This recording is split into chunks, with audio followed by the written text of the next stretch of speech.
याचं जे देऊळ असतं त्याला म्हणायचं द्राविड पद्धती.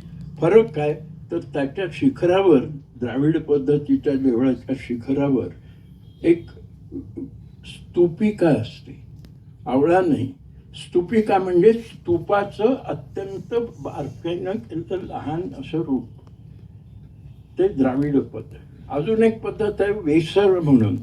ते वेसर पद्धतीचं देऊळ शिखर म्हणजे सरळ असं गोल असतं, म्हणजे चौकोनी किंवा गाभा, हे नागर नाही, द्राविड नाही, सरळ शिखर असं गोल गोल गोल वर जातं. एक गंमत सांगतो तुम्हाला, तशा खूप गमती आहेत पण एखादं सांगतो. कोल्हापूरला आपण खूप लोक गेलो की नाही. कोल्हापूरचं जे महाकालीचं मंदिर आहे, मुख्य मंदिर देवीचं महाकाली महासरस्वती नाही, तर महाकालीचं जे मंदिर आहे त्याचं जे शिखर आहे ते वेसर पद्धतीचं गोल असं. तर त्या अशा शिखराचे प्रकार आले आणि त्याच्यावर हलेबीड बेलूरची सगळी शिखरं ही वेसर पद्धतीची आहेत. तेव्हा अशा पद्धतीची शिखरं तयार झाली. त्याची अर्थात भौगोलिक वगैरे कारणं आहेत, आपण त्यात जायची काही गरज नाही. पण असं हे नागर आणि द्राविड. आता कोपऱ्याचं जे शिल्प देऊळ आहे ना, ते द्राविड पद्धतीचं पायऱ्या, आणि त्याच्या बाजूचं जे आहे उभं पण त्याचं मुंडकं सुटलंय ते अशा उभ्या पट्ट्यांचे, ते नागर पद्धती. पुढे हे हे हे शोर टेम्पल आहे भद्राचं, त्या कोणतं ग, महाबलीपुरम. त्याच्या महाबलीपुरमचं हे समुद्राच्या अगदी काठावरचं देऊळ आहे. तर ते दोन ह्याचं आहे, त्याला कठडा आहे, प्रदक्षिणा मार्ग आहे, आणि वर स्तूपिका तुम्हाला दिसेल कलशाच्या खाली. पुढे हे एक एक हे जे खांब आहेत ना, पल्लव पद्धतीच्या खांबाचं वैशिष्ट्य असं की ते सिंहाच्या डोक्यावर खांब असतात, आणि सुरुवातीची ह्यांची जी देवळं असतात त्याच्यावर चारही पाय टेकलेला सिंह असतो, आणि त्याच्या पुढे तुम्ही गेलात विष्णूच्या मंदिराकडे वगैरे म्हणजे मग दोन पाय उभ्या असलेला सिंह असतो. म्हणजे मग फरक आपल्याला काळाच्या दृष्टीनं कळत असतो. पुढे हे मी मग आपल्याला सांगितलं. पुढे आता ह्या देवळाची सगळी रचना तुम्हाला कळते.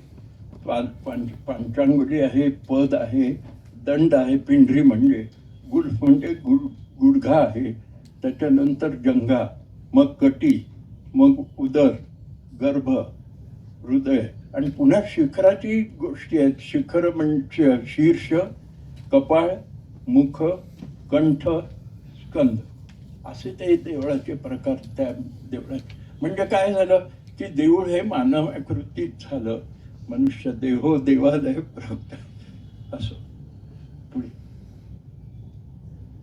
हे मुक्तेश्वराचं मंदिर आहे.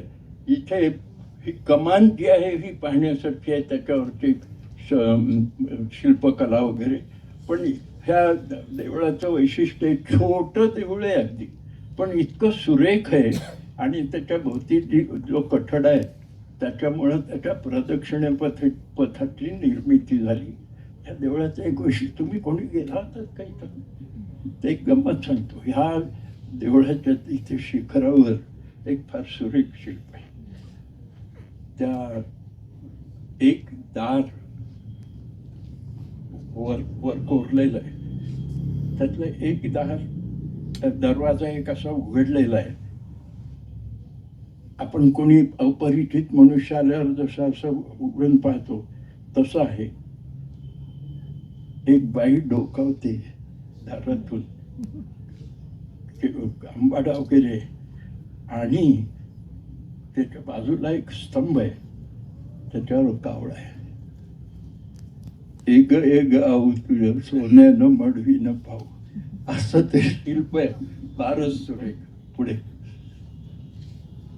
आता हे लक्ष्मण मंदिर आहे. हे पंचायतन म्हणतो आपण, म्हणजे मध्यंतरीच्या हे शिखर असं वर जाणारं खजुरावचं, आणि बाजूला 4 लहान देवळं असतात. आता हे लक्ष्मण मंदिर म्हणजे विष्णूचं मंदिर असणार आणि त्याच्या भोवती जी शिखर जी उपदेवता आहेत त्याच्यामध्ये शिव, देवी, गणपती असे 4 देवता असतात. हे कसं झालं माहिती आहे? आमच्या जगद्गुरु शंकराचार्य यांनी ही कल्पना मांडली.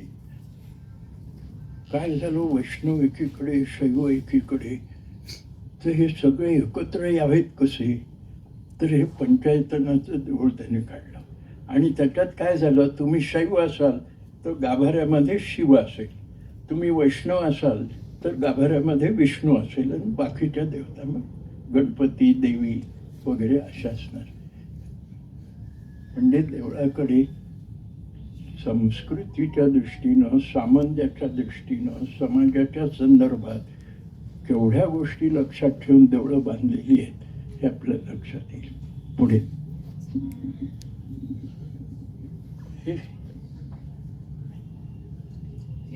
कैलास एलापुराच्या लगताद्भुत सन्निवेशम अद्वीक्ष विस्मित विमाचरेंद्राः एतत् स्वयंभू शिवधाम न कृत्रिमेश्रीर दृष्टे दृश्यवती बहुचर्चयंती असं म्हटलं. आणि काय झालं, शिल्पी तुम्हाला माहिती आहे, चित्र काढलं म्हणजे दूर जाऊन पाहायचं असतं. ते चित्र काढणाऱ्याकरताच म्हणतात, ते दूर जाऊन पाहायचं.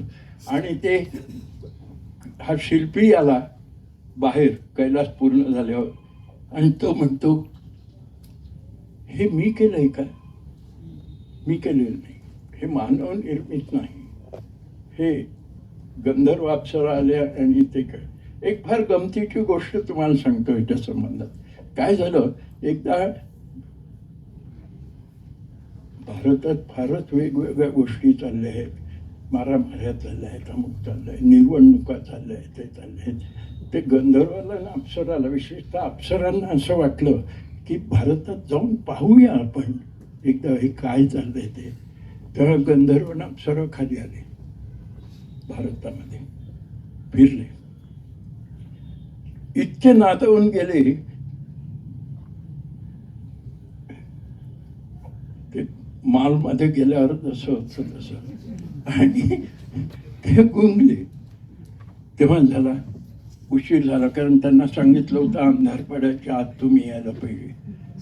तेव्हा एक चतुर अप्सरा म्हणाली की आपल्याला घाईत होतं. एवढ्या घाईत जायचं काय कारण आहे? ते म्हणाले, असं आपल्याला परत जायचंय स्वर्गात. तो गंधर्व म्हणतो की हा काय कैलास, इथं सगळे अप्सरा आहेत, गंधर्व आहे, देव आहे, देऊळ आहे, देऊळ कोरुणी हेच आहे, परिवार सगळा देऊळ कोरलेला. पण आपण इथं, आणि ते इथं आले कैलासाच्या तिथे, आणि आहेत तिथं स्तब्ध होऊन गेले कारण अंधार पडला. तर कैलासमधल्या ज्या मूर्ती आहेत, अप्सरांच्या आहेत, देवदेवतांच्या आहेत, ते अत्यंत सुंदर. मी एकदा असं एकाला विचारलं होतं की मला तुम्ही, जसं आता इथं वर्तमानपत्र, मला तुम्ही कैलासमध्ये एक चूक दाखवा, मी म्हणेन की तुम्ही कैलास नक्की निरखून पाहिलेला आहे. बिनचूक आहे हो, म्हणून ते माणसाने केलं नाही असं वाटतं. आणि आता तर एक फॅशनच निघाली, ते कोण लोक ते तबाकडा येतात आणि काय काय ते हां, आता तर असं म्हणतात की त्याच लोकांनी हे केलेलं आहे. अरे, आम्ही भारतीय संस्कृतीचा विचार करतो, आमच्या हे लक्षात यायला पाहिजे की आम्ही पूर्वकाळी इतके तज्ज्ञ होतो, इतक्या गोष्टी होत्या. दुसरी एक गोष्ट सांगतो, कैलासमध्ये तुम्ही फिरताना तुम्हाला कुठेही काही दोष दिसत नाही. हे जरी खरं असलं तरी ह्या मूर्ती दगडातनं कोरलेल्या आहेत, दगडातनं घडवलेल्या नाहीत. म्हणजे काय झालं की पार्वती आम्ही करत गेलो, किंवा अप्सरा म्हणू, अप्सरा आम्ही करत गेलो, आणि चिन्नीचा एक टवका थोडा हे झाला आणि नाकाचा शेंडा गेला. नाक तसंच नकट राहतं मग. पण असं कुठे दिसत नाही ना कैलासात. बिनचूक ज्याला, आणि हे एवढा मोठा कैलास 200-400, खरं म्हणजे वरचा जो भाग आहे ना कैलासचा, तो 25 वर्षात झालेला आहे. कारण कृष्णराज राष्ट्रकूट त्यांनी त्याला अभिषेक वगैरे केलेला होता, असं त्याचं वर्णन आहे शिलालेखामध्ये, ताम्रपटामध्ये. आणि मग खालचा भाग नंतर कोरत गेले. चिंचेच्या पानावर देऊळ बांधले, आधी कळस मग पायारे. हे अद्भुत आहे, जगात कुठेही तुम्हाला दिसणार नाही असं हे प्रकरण आहे. आणि ह्या देवळामध्ये तुम्हाला एक मूर्तीबद्दल सांगतो, म्हणजे लक्षात येईल काय तत्वज्ञान आम्ही ह्यात आणलेलं आहे. तपश्चर्यारत पार्वती आपण ऐकलेलं आहे.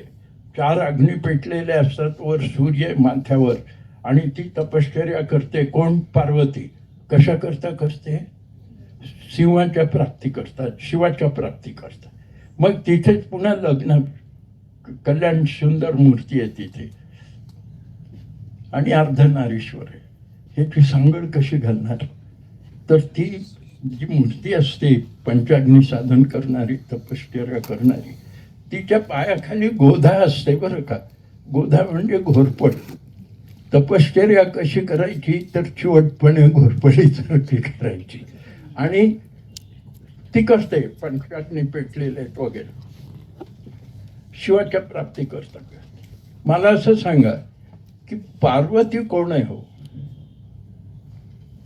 पार्वती जीव आहे. ती हिमवान आणि मेनाची मुलगी आहे की नाही, म्हणजे जीव आहे. तर हा जीव शिवाशी लग्न व्हावं म्हणून का धडपड करतो?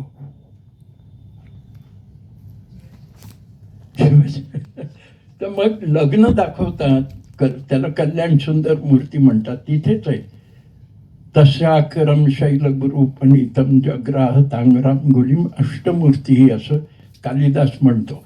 तर कुमार संभवामध्ये किंवा शाकुंतलमध्येही आहे. तर तो ब्रह्मा तिथं बसलेला आहे, यांच्या हातात हात आहेत. बारकाईने तुम्ही पाहिलं तर तुमच्या लक्षात येईल की शिवानी पार्वतीचा हात घेतलेला नाही हातात, पार्वतीने शिवाचा हात हातात घेतलाय. म्हणजे काय झालं? तपश्चर्या केल्यावर पार्वती ऑप्टेन शिव, तिला शिवाची प्राप्ती झाली, आणि शिवाचा एक हात खांद्यावर आहे पार्वतीच्या. ही ॲक्सेप्टेड जीव. म्हणजे जीवाला शिवाने ॲक्सेप्ट केलं. कसं मानायचं आपण? कारण अर्धनारीश्वर आहे, म्हणजे ते दोघेही एकच आहेत. जीवो ब्रह्मैव नापरः, जीव ब्रह्मच आहे, अन्य काही नाही. एवढं तत्वज्ञान या मूर्तींच्या द्वारे आमच्या समोर येतं. म्हणजे काय किमयागार ते लोक असतील, काय तज्ज्ञ असतील, काय विद्वान असतील, याची कल्पना आपल्याला येते. अशा कितीतरी मूर्ती येतो, पण वेळ कुठे आपल्याला. पुढे हे ते कैलास आहे. एका दगडात एकच दृश्यद असा तो कैलास आपण पाहतो आहोत. आणि या कैलासामध्ये अनेक मूर्ती आहेत, सुरेख मूर्ती आहेत, दृष्ट लागण्यासारख्या मूर्ती आहेत, असं आपल्याला दिसेल.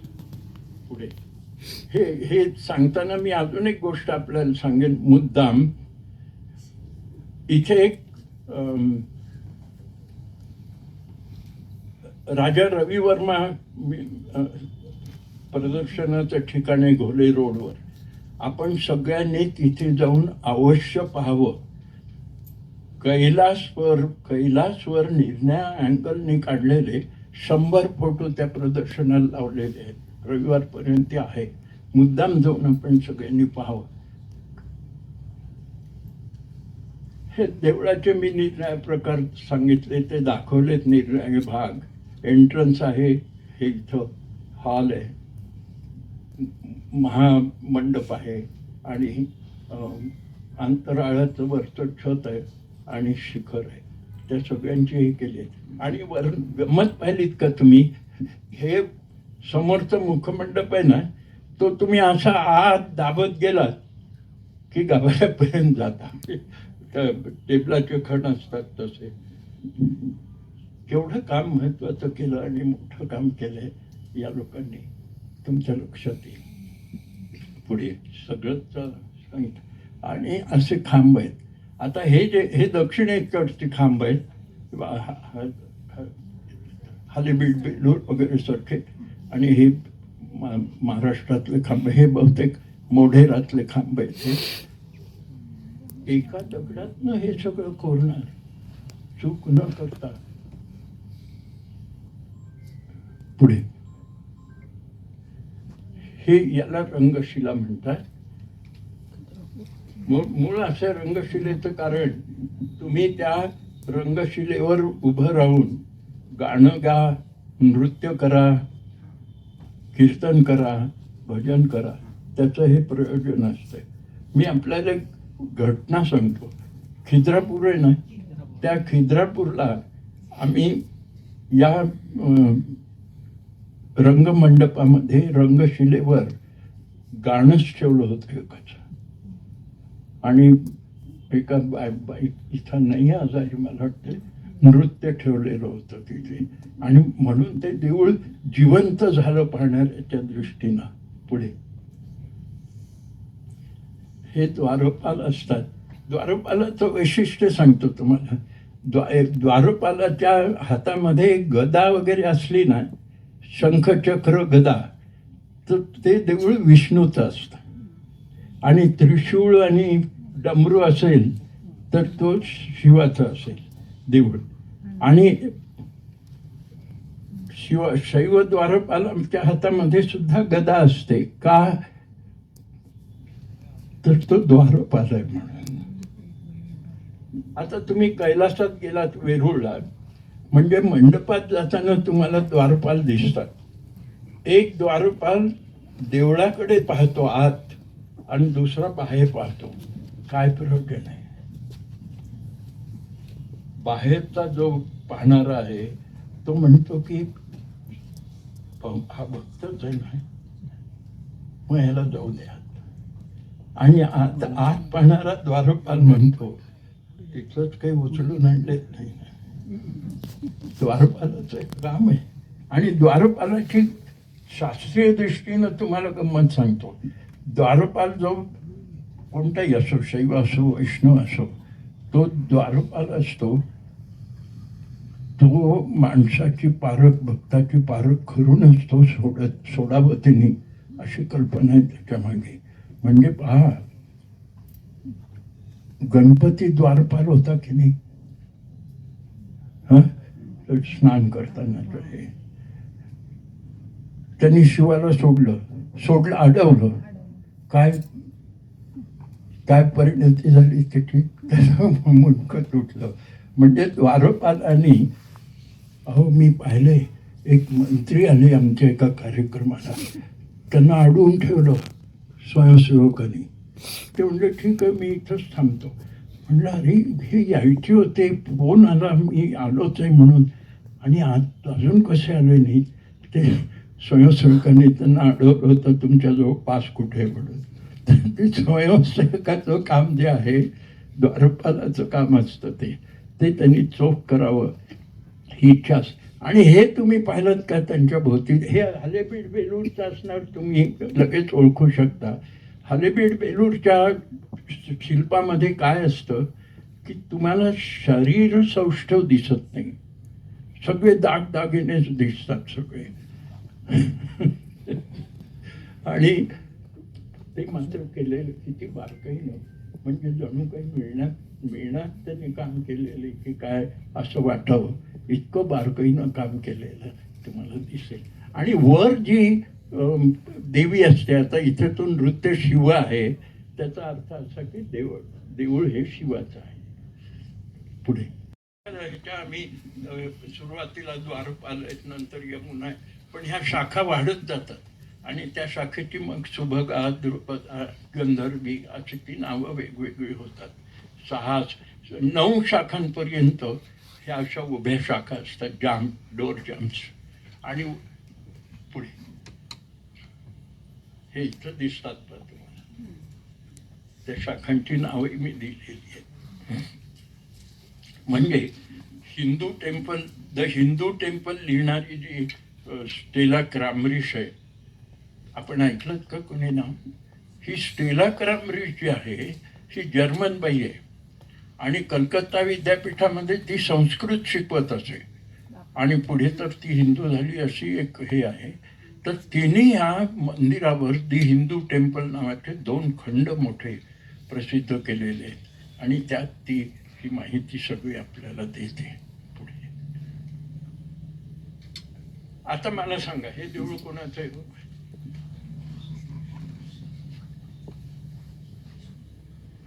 विष्णूच आहे ना, कारण मध्ये तुम्ही बरोबर सांगितलं. हा गरुड आहे, विष्णू आणि गरुड, आणि बाजूला जे आहेत ना ते नवग्रह आहेत.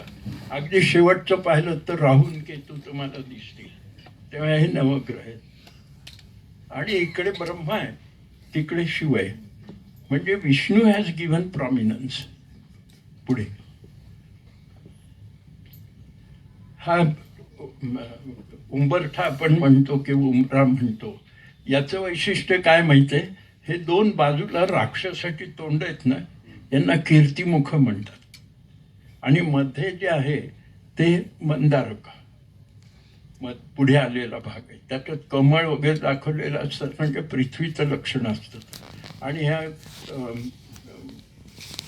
कीर्तिमुखाचं वैशिष्ट्य काय? तो शिवाचा भक्त असतो आणि खूप तपश्चर्या करतो. शिव म्हणतो, परीक्षा घेतल्याशिवाय देव काही देत नाही, माहिती आहे आपल्याला. तेव्हा तो शिव म्हणतो, तू काय करशील माझ्याकरता? तो म्हणतो, सांगाल ते. मग तुझं तू खायला लाग. मग तो पाय खातो, डोकं खातो, इथपर्यंत जातो सगळं. तोंडाने तोंड खाता येत नाही. तर त्याच्या भक्तीमुळं त्याचं तोंड कीर्तिमान झालं, असं त्याचं हे आहे. तेव्हा तुम्ही आता देवळात जायचं झालं तर हे ओलांडून पुढे हे सिलिंग आहे. आता याची प्रत्येक नावं आहेत बरं का, हे कोपऱ्याची नावं दिसत आहेत ना, हे तुम्हाला त्याला हे नागरशैली, आता पुन्हा हे सांगायची गरज नाही. शिखर आहे, ही भूमिज शैली.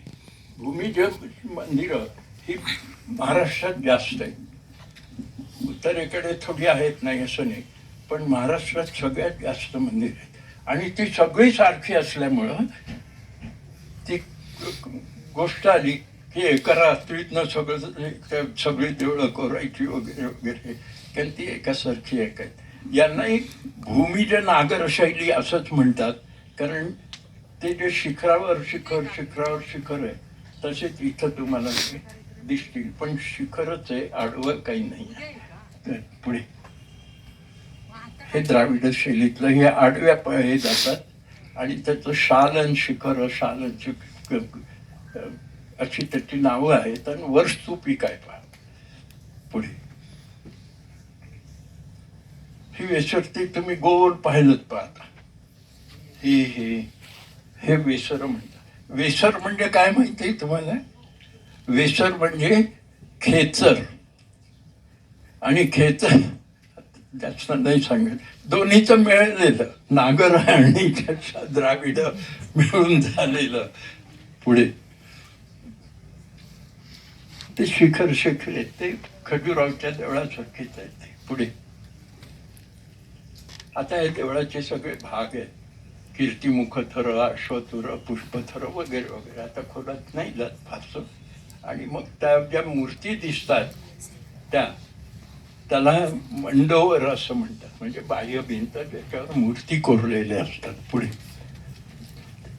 हा कोण आहे? हो, शिव आहे.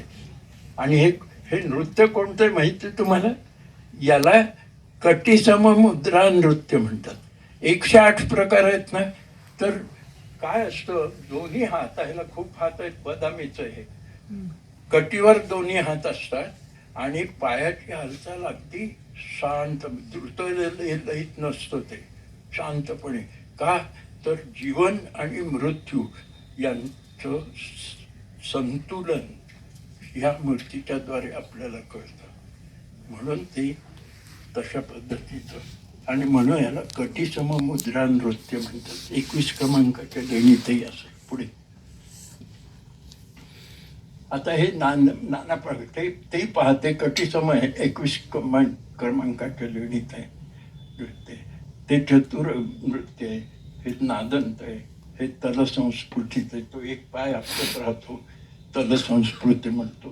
आणि हे नादंत म्हणजे शेवटचं ना, ज्याला तांडव म्हणून आपण समजतो, ते नादंत नृत्य आहे.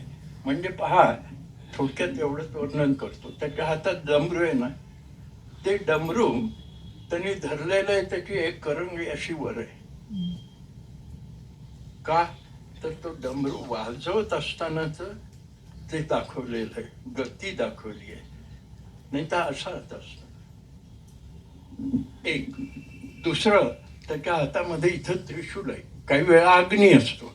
म्हणजे तांडव आपला डमरूतनं आवाज येतो, तो सृष्टीची उत्पत्ती. त्रिशूल आहे म्हणजे संहार. एक हात असा अभयमुद्रेत आहे, म्हणजे विष्णूचा भाग त्याच्यात. आणि गजहस्त म्हणून आडवा जाणारा हात आहे. आणि त्याच्या पायाखाली नेहमी एक राक्षस असतो. हा, पुढे त्याचं नाव आहे मयूरक. पुढे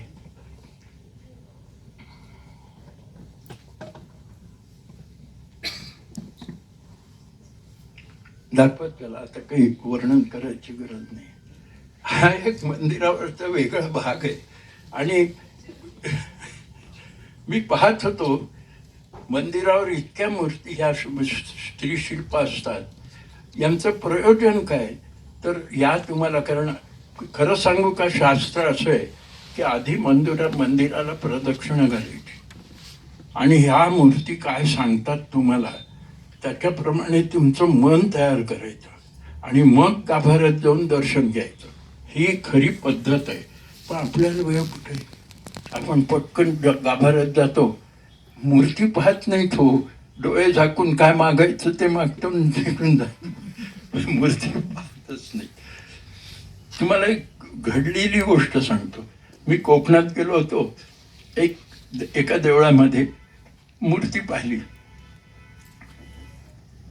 एक ग्रस्त आले दर्शनाला, विष्णूची मूर्ती होती. मी म्हटलं आपण पुण्याहूनच आलात का, कारण पुण्याहून जाणारी माणसं शहाणी समजले जातात. तर ते पुण्याहून आलात का.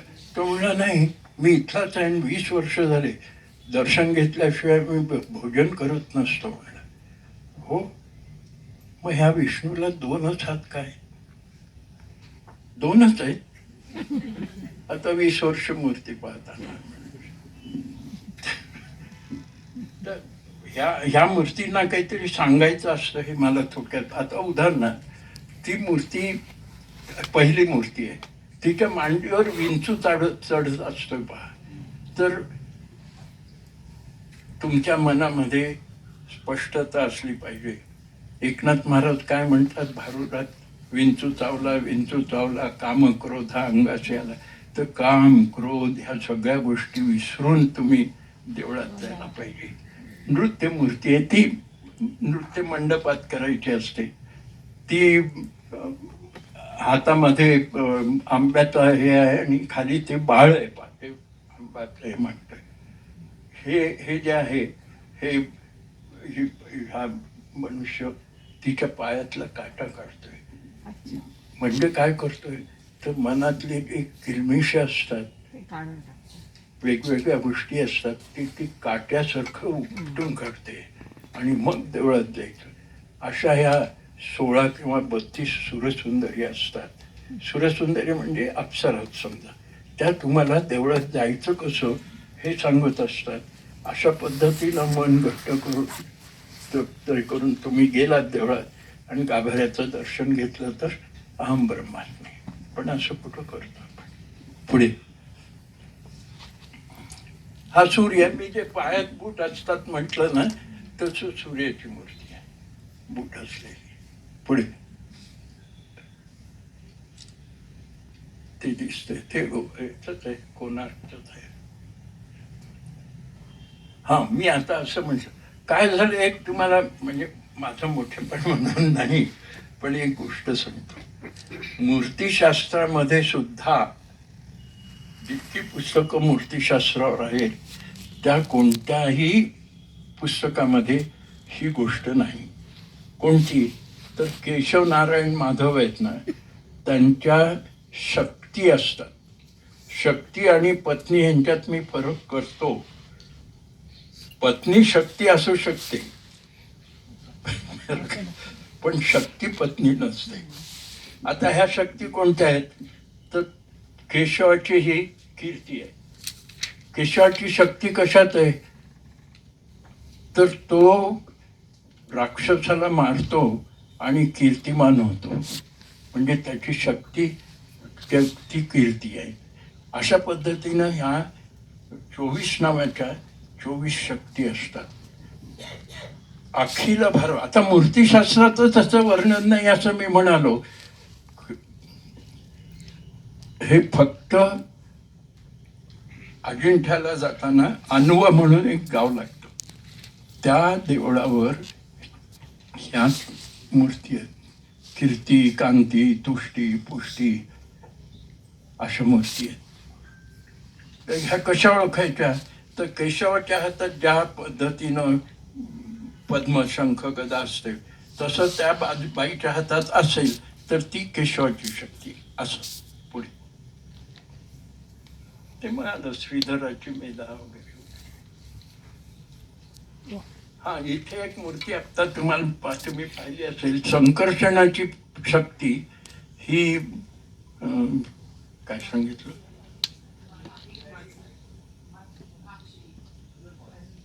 हा, संकर्षणाची शक्ती सरस्वती असते. खरं असं आहे की जर सरस्वतीच्या पायाखाली जर हंस असेल तर ती ब्रह्माची शक्ती असते. मोर असेल तर ती कार्तिकेयाची किंवा गणपतीची शक्ती असते. मोरगाव तर तुम्हाला माहिती आहे. अशा पद्धतीनं सरस्वतीचे प्रकार आहे. आणि वीणा आणि हे असेल तर ती शारदा वगैरे. पुढे आमचा हा विठ्ठल आहे. मग सांगितलं तुम्हाला सुरुवातीचा योगस्थानक विठ्ठल मूर्ती आहे. दोन्ही हात कमरेवर आहेत, दोन्ही पाय समचरण आहे, मान वगैरे ताठ वगैरे वगैरे. ऐसा हा योगी राजो तो विठ्ठल मजो बुजो. पुढे हा मी शोधलेला हा एक वेगळा देव आहे बरं का. हा कुंडलिनी गणेश आहे. त्याच्या दुसरं दाखवा, दुसरी स्लाईड. हा, हे पाहिजे. इथं ह्याला गणेश काय म्हणायचं? मुंडकं तुटलंय, हात तुटले, पण काय म्हणायचं? तर खाली उंदीर ढेरपोटे आहे आणि इकडं उंदीर ह्या पायाखाली, म्हणजे गणपती झाला. पण मग गणपतीच्या पाठीवर वेणी का? आणि ती वेणी तिपेडी आहे, म्हणजे सुषुम्ना, इडा आणि पिंगला, बरोबर. आणि ती डोक्यापासून खालीपर्यंत आलेली आहे. मूलाधार, मणिपूर, स्वाधिष्ठान अशा पद्धतीनं सहस्रारपर्यंत जाणारी ती वेणी आहे. हे कुठे मिळालं मला? कल्याणला ते सदाशिव साठे आहेत ना, मूर्तिशास्त्र पुतळे करणारे, त्यांच्या घरी अंगणात होती. मी म्हटलं अशी का ठेवली आहे? ते म्हणाले काय मुंडकं नाही, हात नाही, काय करायची तू? अरे म्हटलं ही कोट्यावधी रुपये तुम्हाला मिळवून देईल जर करायचंच असेल तर. अशी ही मूर्ती आहे. हेचं नाव मी कुंडलिनी गणेश ठेवलेलं आहे. आणि ज्ञानेश्वरीमध्ये 6व्या अध्यायात कुंडलीचं सगळं वर्णन आहे. पुढे ही गौरीहर मी मग तुम्हाला सांगितलं, ही एका देवळात आहे गाभाऱ्यामध्ये. खाली तुम्हाला ती हे दिसते का हो? पुढे हा वैकुंठ विष्णू आहे. म्हणजे ह्याला जी 4 तोंड असतात ना, समोरचं वासुदेवाचं, इकडचं संकर्षणाचं, इकडचं वराहाच्या रूपात दिसतं ते प्रद्युम्नाचं, मागं असलंच तर ते अनिरुद्धाचं असतं. आणि हे सगळे मिळून एकच असतात. 4 देव नाहीत, एकच मानलेलं आहे त्यांना. आणि खाली गरुड वगैरे आहे. तर हे वैकुंठाच्या मूर्तीचं मौज अशी झाली की मी काही विद्वानांना इथे विचारलं की वैकुंठाची मूर्ती कशी असते. ते म्हणले आम्ही पहिल्यांदाच ऐकले. म्हटलं पण त्याचा उल्लेख आहे शिलालेखामध्ये. मग आपण चतुर्भुज मूर्ती, खजुराला एक देऊळ आहे त्याच्यामध्ये अशी वैकुंठाची मूर्ती आणि शिलालेख आहे तिथं, त्यात त्याला वैकुंठ म्हटलेलं आहे. वैकुंठाचा उल्लेख हरिपाठात येतो. ज्ञानदेव म्हणे हरी हा वैकुंठ, भर लागण दाट हरी दिसे. आपला समज असतो की वैकुंठ म्हणजे विष्णूचा निवासस्थान, पण वैकुंठ म्हणजे विष्णू. आणि तो कसा असतो तर अशा 4 तोंडाचा असतो. संकर्षण वासुदेव ही एक वेगळी मूर्ती असते. ही 4 पायाची मी तुम्हाला दाखवली. ही काय सांगते? शैव सिद्धांत सांगते. म्हणजे आता पहा, मूर्तीची वाढ होत होत आली आणि आम्ही आता तत्वज्ञानावर आलो. शैव सिद्धांत आला आणि पंचरात्र तत्वज्ञान आलं पुढे. आता हे जीव ब्रह्मैव नापरा अर्धनारीश्वर वगैरे दाखवलं पुढे. हा परशिव आहे. पा शिव वेरूळच्या कैलासमध्ये शिवलिंग पार्वतीला देतोय असं आतापर्यंत लोक सांगत आले. माझं म्हणणं असं की ते परशिव आहे. परशिव म्हणजे परब्रह्म. शैव लोक परशिव म्हणतात. त्या परशिवापासून शिव पार्वती निर्माण झाले, पृथ्वी आणि पुरुष आणि प्रकृती, आणि मग जग चाललं. ही इथे आहे ती वर जी डोक्यावर दिसते ती हे आहे शिवलिंग म्हणतो आपण, पण ते परशिव आहे आणि त्याच्या समोर शिव आहे पुढे. हे परविष्णू मिळून. अहो मेहकरला आम्ही सतत जातो, किती वेळा जातो ना. 11 फूट उंचीची ती मूर्ती आहे विष्णूची, पण त्याच्या वर त्या विष्णूच्या मूर्तीच्या ही विष्णूची मूर्ती आहे. त्याच्या डोक्यावर शिखरावर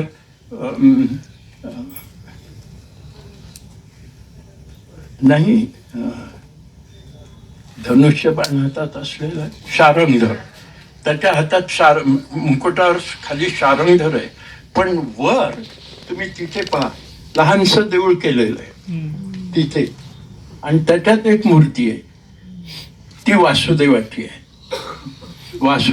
आहे. ती सहसा कोणीही पाहत नाही. त्याचं कारण असं, आपण लहान आहोत आणि देव मोठा आहे, उंच पाहत. तर ती परविष्णूची मूर्ती आहे. काय म्हणतो वासुदेव. तर तो वासुदेवाच्या हातात ज्या पद्धतीनं हे असतं, तर ते त्या पद्धतीनं त्याची शंखचक्र गदा दाखवलेले आहेत. याचा अर्थ असा झाला की आम्ही आता मूर्तींचा विचार करत करत तत्वज्ञानावर आलो. शैव सिद्धांत आणि पंचरात्र, आणि आणखी पुढे गेल्यावर आम्ही मोक्षच पाहिला. याच्या पुढे आता मूर्तीशास्त्र जातच नाही. तेव्हा अशा पद्धतीनं मूर्तीशास्त्राचा आपण विचार केला म्हणजे आमची संस्कृती कशी आहे, ती जगातल्या संस्कृतीपेक्षा वेगळी कशी आहे, आणि भारतीय संस्कृतीचं व्यवच्छेदक लक्षण सिने qua non हे मूर्तीशास्त्र आणि मंदिरशास्त्र कसं आहे हे आपल्याला कळलं असं मला वाटतंय. बहुतेक कळत असेल. तर असं हे अद्भुत प्रकरण आज मला सांगायचा अवसर आमच्या जोशीने दिला, परिवार मंडळीने दिला. मला त्याचं खूप